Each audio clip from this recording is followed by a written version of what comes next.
बंद कर दिया। चालू है। वीडियो चालू हो रहा है। गधा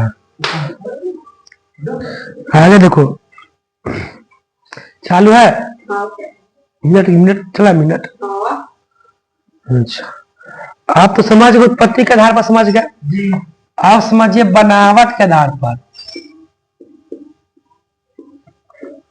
बनावट के आधार पर, ठीक है। अभी कै प्रकार का होता है? बनावट के आधार पर बुआ होता है दो प्रकार, तीन प्रकार के। कौन होता है? तीन प्रकार के। बीच में बोला छोड़ता है, बड़ा पीटेंगे पड़ा गधा कहीं के। पहला होता है रुड। क्या होता है?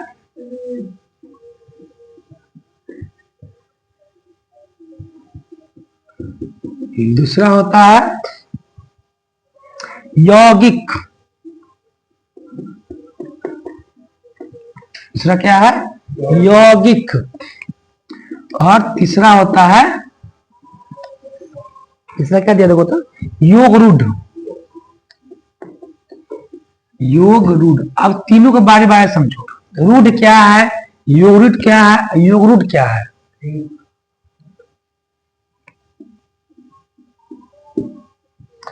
अब समझिए रूढ़ क्या है। जिन शब्दों के खंड किए जाने पर कोई अर्थ ना निकले। अब देखो, अब कह रहा है जिन शब्दों का मतलब कोई शब्द को खंड मतलब तोड़ना होता है। यहाँ देखो नाक लिखा हुआ है, ध्यान समझना। क्या लिखे? नाक। अगर इसको तोड़ेंगे मतलब कि इसको दो भाग में बांट देंगे तो क्या क्या लिखाएगा छोटकी? ना प्लस का। अब देखो दोनों का, इसका कोई मतलब निकल रहा है, चाहे का कोई मतलब निकल रहा है? नहीं निकल रहा है। तो जब किसी वर्ड को तोड़ेंगे, खंडित करेंगे और उस वर्ड से कोई मतलब ना निकले, कोई अर्थ ना निकले, तब कथी कहलाएगा? रूढ़ कहलाएगा। क्या कहलाएगा? रूढ़ कहलाएगा। याद रखिएगा। जैसे मैं याद ध्यान दो, लिखते हैं यहाँ पे कथी, इसको तोड़ के देखो, इसको तोड़ेगा तो कथी होगा? राधा प्लस रानी। इस दोनों का मतलब निकल रहा है कि नहीं निकल रहा है? ये भी नाम है और ये भी नाम है। ये रूढ़ होगा? नहीं होगा। हम कथी बोले हैं कि जिसको तोड़ने पर कोई भी अर्थ ना निकले उसको कथी कहते हैं? इसको रूढ़ कहते हैं। ठीक है। इसे लिखते ईख लिखते हैं, ऊख को लिखते ईख लिखते हैं ना, इसे ईख पढ़ा होगा। इसको तोड़ के देखो तो इसको कोई वर्ड बन रहा है? फिर कहते रूढ़ होगा कि नहीं होगा? होगा। जिस शब्द को तोड़ने पर किसी प्रकार का अर्थ ना निकले कथी कहलाएगा? रूढ़ कहलाएगा। ठीक है। अब आगे देखिए,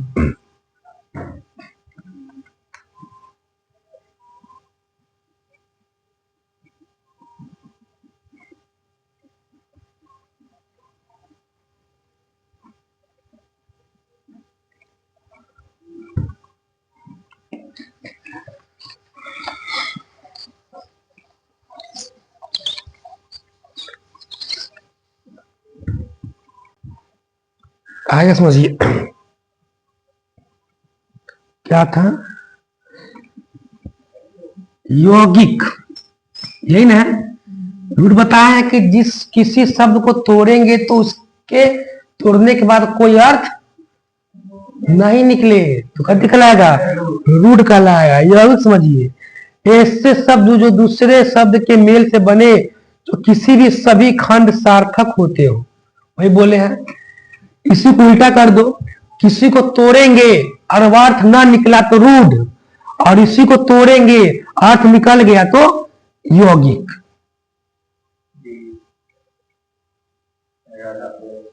हो गया। अब देखो यहां पर लिखेंगे राधे श्याम, नाम है ना, राधे श्याम नाम होता है। इसको तोड़ो तो क्या आएगा? राधे प्लस श्याम। इसका भी नाम है, इसका दोनों का अर्थ निकल गया, कोई नाम है ये, ठीक है। लेकिन इसी को लिखते हैं आप, नल है, नल को लिखो न प्लस ल, कथी होगा? रूढ़ होगा। और ये यौगिक, जिसका अर्थ निकल जाए रूढ़, इसका सॉरी जिसका अर्थ न निकले रूढ़, इसका अर्थ निकल जाए वो यौगिक। ध्यान रहेगा ही। चलिए आगे समझिए।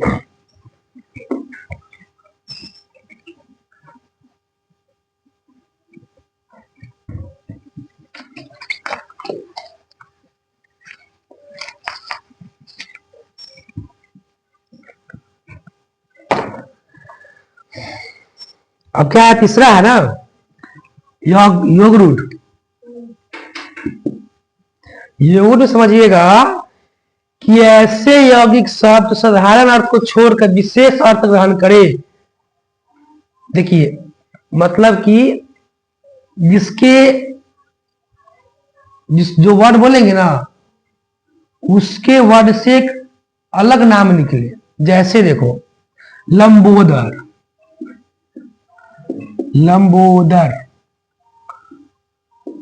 लंबोदर से किनको संबोधित करते हैं बताओ?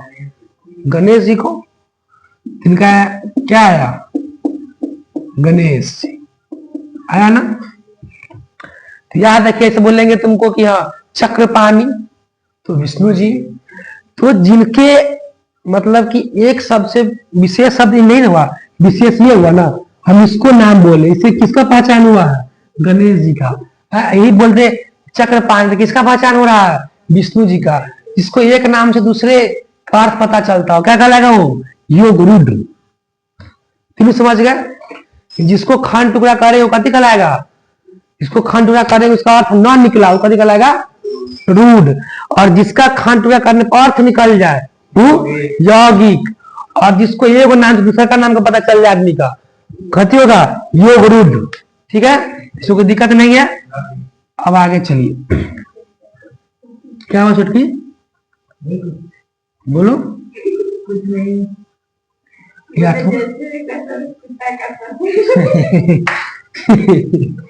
छुटकी थोड़ा रहने दो ना। ठीक है, इसलिए तो पहले से बहुत सुधर गया है, पढ़ने में बहुत अच्छा हो गया है। बीच में जितना तक कल बुआता है, अच्छा हो गया।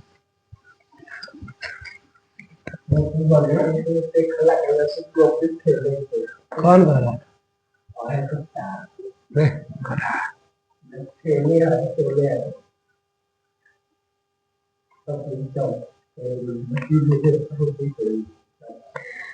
कहा ना कहा, आज तक रिजल्ट हम फेल दिए, समझ भी नहीं करता।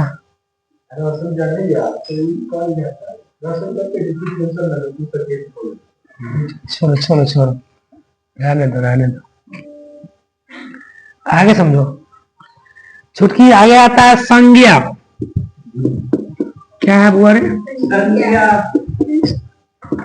संज्ञा समझिए, जो किसी खास व्यक्ति, खास नाम, हाँ, या कोई आदमी का नाम लेंगे, कोई जगह का नाम लेंगे, या स्थान का नाम लेंगे, क्या कहलाएगा वो? संज्ञा। जाओ, जब भी किसी व्यक्ति के, खास व्यक्ति का नाम ले, कोई जगह का नाम ले, कोई जानवर का नाम ले, कथी कहलाएगा? संज्ञा कहलाएगा। हाँ, बोलेगा कि सीतामढ़ी, पुनौरा, भवानीपुर है, तो किसी खास जगह का नाम लेंगे। मान लो 10 बच्चा बैठा हुआ, हम किसी एक को संबोधित करेंगे, तो खास हुआ, तो इसको समझ में कोई दिक्कत नहीं होगा आप लोगों को। चलिए आगे आता है संज्ञा। कितने भेद होते हैं? संज्ञा के 5 भेद होते हैं।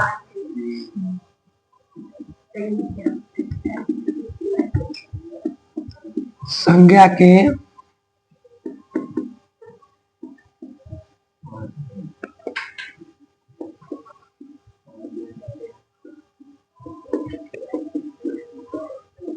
फर्स्ट क्या होता है वो समझिए। अगर कहा है क्या करा तुमने, उठो,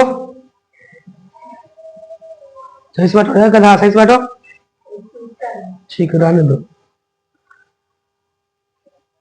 आया समझिए। फास्ट आता है जातिवाचक,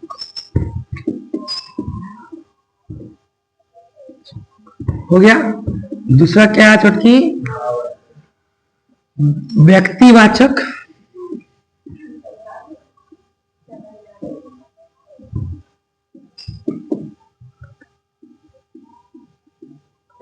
व्यक्तिवाचक। और तीसरा क्या है? भाववाचक।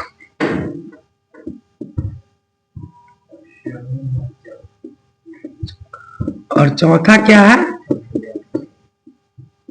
समूहवाचक। और पांचवा क्या है? द्रव्यवाचक। आप समझिए, पांचों को बारी बारी समझिए। जातिवाचक बोला है, ठीक है। तो जातिवाचक में होता है जिसे जाति भर का बोध हो। जैसे तुमको बोल रहे हैं कि हाँ ना मिला नहीं आएगा, मिला कोई जाति थोड़ी ना, हाँ वो अलग हो जाएगा, वो तुमको हो जाएगा समूहवाचक में।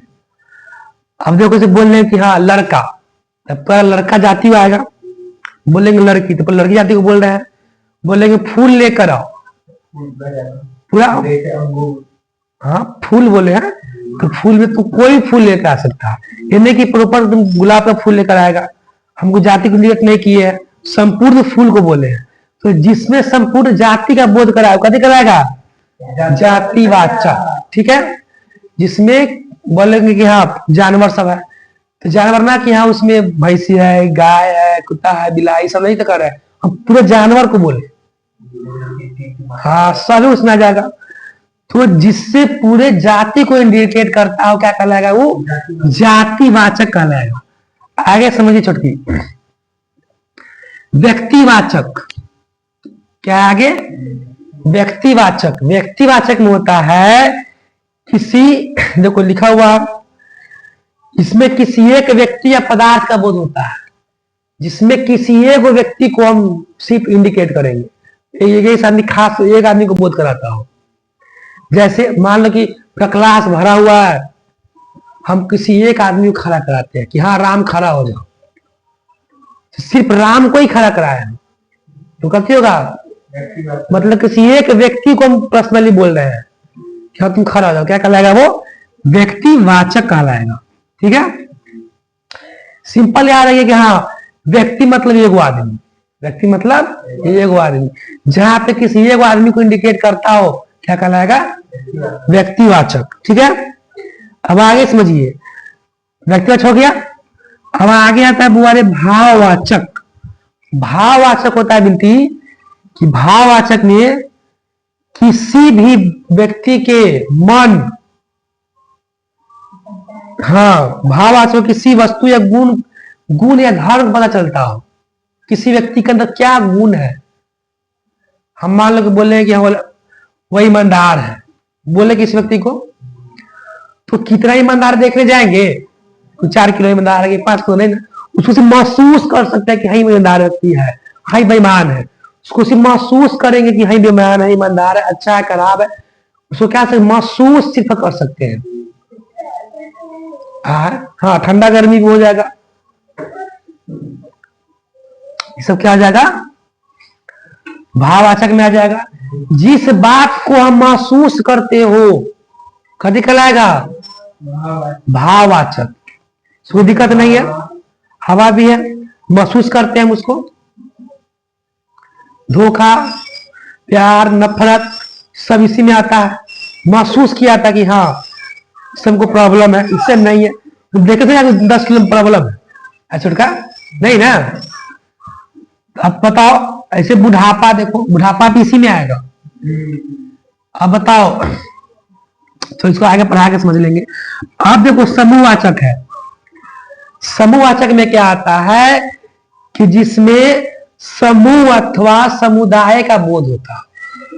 समूह मतलब बहुते आदमी एकत्रित हो, मेला हो जाएगा, अंगूर का गुच्छा हो जाएगा, सेना हो जाएगा हमारा, जैसे पंचायत लगता है, होगा ना। तो जहां पे बहुते आदमी एक साथ बैठता हो वो क्या कहलाएगा? हाँ ठीक है, से कभी कहलाएगा? स्कूल में जाएगा तो समूहवाचक हो जाएगा। तो जहां पे बहुत आदमी एक तरह इकट्ठा हो कभी कहलाएगा? इसमें कोई दिक्कत है? समझ गए ना? आगे चलिए द्रव्यवाचक। द्रव्यवाचक क्या होता है? जिसमें बहाव की प्रवृत्ति हो, करा है।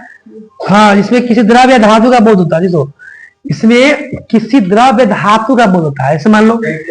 हाँ हाँ ठीक है, से पानी, खून, दूध, तेल, सोना भी होगा, चांदी भी होगा। हालांकि जब सोना निकाला जाए कहां से ना, तरल रूप में रहता है। जिसमें बहाव की प्रवृत्ति हो, जो बहने वाला हो, जो तरल रूप में रहता हो, क्या कहलाएगा? द्रव्यवाचक। बोल देगा कि लिख देगा कि हाँ पानी कौन सा वाचक है, तो क्या कहिएगा? ठीक है, कौन सा संज्ञा है? द्रव्यवाचक। पांचों को समझा चुके हैं। आप बताइए आप कि मोहन बेईमान लड़का है, कौन सा वाचक होगा? इसमें कौन सा संज्ञा है? सही बोला है? बोलो तो सही गलत बोला है? सही है। कैसे? उसको महसूस कर रहे हैं ना बेईमान है वो। हाँ, कितना है वो। हाँ, अब आगे समझिए और पूछते हैं।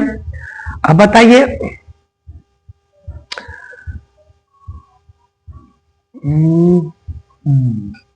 चाबी का गुच्छा क्या होगा?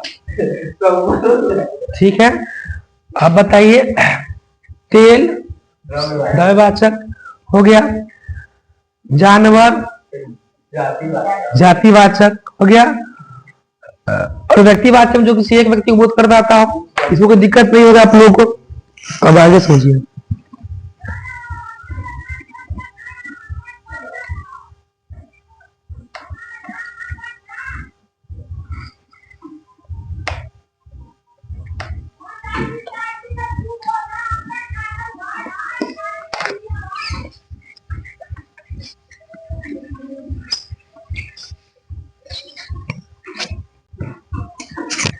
थोड़ा सा गायब हो गया, छुट्टी बना रहा है कि सब। देखो तो आगे संज्ञा के बाद क्या बोला है, पढ़ा चुके हैं। अब आता है सर्वनाम। क्या छुटकी? सर्वनाम। चलिए सर्वनाम समझिए। नहीं, संज्ञा अथवा नामों के बदले जिन शब्दों का उपयोग होता है क्या कहलाता है? अब देखिए संज्ञा जो होता है क्या कहते हैं? संज्ञा क्या समझाया तुमको? तो किसी खास व्यक्ति या स्थान जगह का नाम होता है, क्या कहलाता है? वो संज्ञा कहलाता है। और वही कह रहा है संज्ञा के दूसरे नाम को क्या कहते हैं? सर्वनाम कहते हैं। ठीक है, समझ गया? अब आगे समझिए। सर्वनाम के कितने भेद है? सर्वनाम के बुआ 6 को भेद है। कितना भेद है? 6 भेद है। सर्वनाम के 6 भेद है। पहला समझिएगा,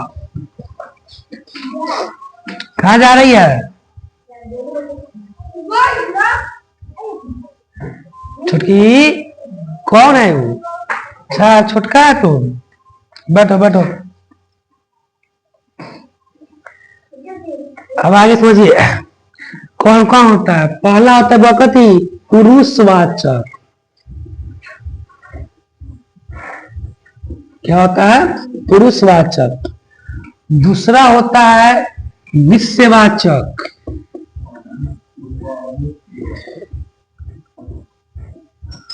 तीसरा होता है छुटकी अनिश्चयवाचक।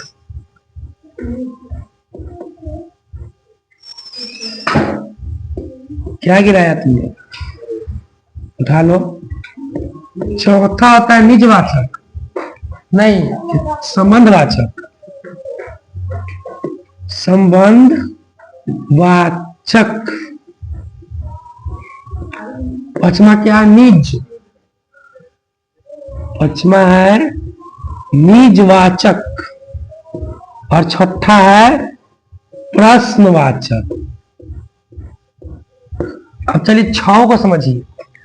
छौ को बारी बारी समझाते समझिए अच्छा से। सर्वनाम किसे कहते हैं? संज्ञा के बदले जिसका उपयोग होता है क्या कहलाता है? वो सर्वनाम कहलाता है। सर्वनाम कई प्रकार के? 6 प्रकार के। पहला क्या है? पुरुषवाचक। दूसरा क्या है? निश्चयवाचक। तीसरा क्या है? अनिश्चयवाचक। चौथा क्या है? संबंधवाचक। चौथा क्या है? निजवाचक। पांचवा छठा प्रश्नवाचक। अब फर्स्ट में बुआ क्वेश्चन क्या आपका? पुरुषवाचक। याद रखिएगा बुआ, पुरुषवाचक में क्या होता है कि जिससे आपको स्त्री और पुरुष के मेल को पुरुषवाचक कहते हैं। स्त्री और पुरुष के मेल को क्या कहेंगे? बोले पुरुषवाचक कहेंगे। जैसे देखो हम तुमको बोलेंगे कि लिखेंगे पढ़ रहा है, तो बताइए इस लड़का बोल रहा है कि लड़की के लिए बोला जा रहा है? लड़का। बताओ, लड़का की लड़की बोल रहा है? लड़का। लड़का। यही बोलते पढ़ रही है लड़की। लड़की। तो जिससे हमको स्त्री और पुरुष के वाक्य को समझ में आ जाए क्या कहलाएगा? बोले वो पुरुषवाचक। से बोलते हैं कि हाँ, बोलेंगे कि हाँ वो खेलती है, तो कहती हो छोटकी वो लड़की होगा। वो खेल रहा है तो लड़का। तो जिससे हमको स्त्री और पुरुष में भेदभाव पता चल जाए कभी कहलाएगा? वो पुरुषवाचक। समझ में आया? दिक्कत नहीं होगा। आगे आइए, निजवाचक समझिए। निजवाचक में क्या कहता है? निजवाचक होता है बुआ, इससे किसी व्यक्ति या भाव के निश्चय हो का बोध होता है। निजवाचक में जिसमें किसी वस्तु पे किसी एक व्यक्ति खास आदमी का अधिकार होता है। निजवाचक। हाँ, जब देखो मान लो कोचिंग है, कोचिंग का आदमी हम ही ना है, ये हमारे ऊपर है कि हम बंद करेंगे, बंद चलेगा तो चलेगा। तो जिसमें किसी एक व्यक्ति का अधिकार हो कथी कहलाएगा? वो निजवाचक। सिंपल वर्ड में समझोगी तो जिसमें किसी एक व्यक्ति का अधिकार हो निजवाचक है। अब आगे आइए, क्या है? अनिश्चयवाचक। जिसपे एक व्यक्ति एक समान पदार्थों का अधिकार। बताओ, मतलब साइकिल घर में होगा, सब चलाता होगा? चलाता है? घर तो गाड़ी है, दीदी चलाती है, पापा चलाते हैं, दोस्तों चलाता होगा। तो जिसपे एक आदमी का अधिकार कथी कहलाएगा?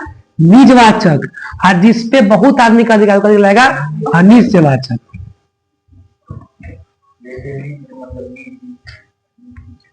जा उल्टा हो गया है कि रुक जाओ, मिस्टेक हो गया हमको समझाने में। हमको लगा निजवाचक ये आना है, एक मिनट, सॉरी गलती हो गया। क्या देखो, निश्चयवाचक उल्टा बोला गया। निश्चयवाचक का अर्थ होता है, निश्चयवाचक मतलब छुटकी जो किसी काम को कंफर्म पता हो। हाँ, पहले गलती बोला गया, ध्यान नहीं दिए, लिखने में मिस्टेक हो गया। जिसमें मान लो कि तुम किसी काम को कर रही हो, ठीक है, उस काम को कंफर्म पता है काम होगा ही होगा, वो क्या कहलाएगा? निश्चयवाचक। मान लो जिस काम को पूर्ण रूप से को पता नहीं हो, मान लो कल कती है 17 फरवरी को 10th का एग्जाम है ना? इसी छोड़ दो, ठीक है, शांति से रखना। मान लो कि तुम 17 फरवरी का एग्जाम है, सुनती है, अब परीक्षा तुमको देना है।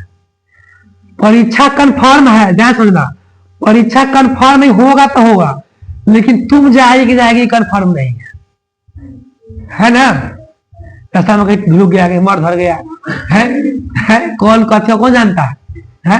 तो जिस काम का कंफर्म पता हो क्या कहलाएगा? वो निश्चयवाचक। जिस काम का पता कंफर्म ना हो अनिश्चयवाचक। समझ में आया छोटी? जिस काम का पूर्ण रूप से पता हो क्या होगा? निश्चयवाचक। जिसका पता ना हो पूर्ण रूप से हो निश्चय। सिक्का को हो गए, एक सिक्का को उछालेंगे तो हमको पता है कि हेड या टेल आएगा, पता है ना? उसी रूप से एगो आएगा तो कथी कहलाएगा? निश्चयवाचक। अनिश्चयवाचक। निश्चयवाचक, वो पता है ना कि दुरुस्त एक को आएगा, है इन्हें क्या दुरुस्त तीसरा चलाएगा नहीं ना। हमको पता है कि निश्चयवाचक में दुरुस्त एक हुआ है, सिक्का उछालेंगे या तो हेर आएगा या तो टेल आएगा ना बोले, इससे अच्छा तो कुछ नहीं आने वाला है। तो जिस काम को पता हो कि संपूर्ण काम होगा ही होगा तो कहलाएगा वो निश्चयवाचक। इसका पता ना हो छोटी वो अनिश्चय। यहाँ पर पढ़ा रहे हैं है, कोई मान लो क्या जा रहा है, कहीं जा रहा है, शाम कुछ हो गया, कौन जानता है, तो कहते होगा वो अनिश्चयवाचक हो जाएगा। तुम समझ गए, दिक्कत नहीं है।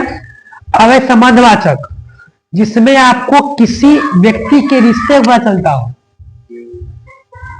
जिसमें किसी व्यक्ति के रिश्ते पता चलता है, भाई बहन रिश्ता है ना, पति पत्नी रिश्ता है, दोस्त होता है वो रिश्ता है, माता पिता है।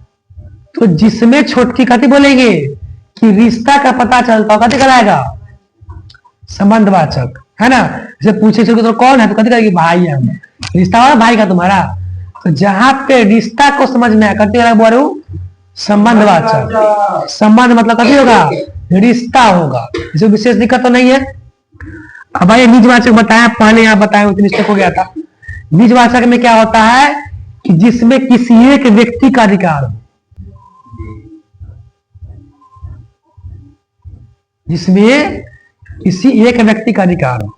जैसे मान लो कि डीएम सीतामढ़ी है, इस जिला का मालिक कौन है, डीएम है, वो जे डीएम लगाएगा ना से मानना पड़ेगा, इस तरह बंद होगा तो होगा, तो पूरा कंट्रोल उसके हाथ में है। तो निजवाचक कहलाएगा कि नहीं कहलाएगा। तो जिसमें पूरा संपत्ति का मालिक एक आदमी हो, जैसे पहले राजा होता था, तो निजवाचक था। आप देखिए प्रश्नवाचक, जिसमें वो किसी से क्वेश्चन पूछेंगे, हम तुम कहाँ था, कैसे है, कहाँ है, कौन है, क्या कर रहा है, कथी क्वेश्चन पूछ रहा है तुमसे, प्रश्न पूछ रहा है ना, वो कथी में आएगा, प्रश्नवाचक में आएगा।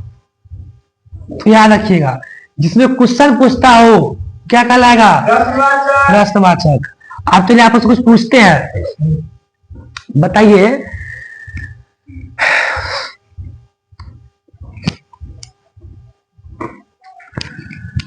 पुरुषवाचक, निश्चयवाचक, निश्चयवाचक। अब बताओ तुम लोग कि राम खेल रहा है,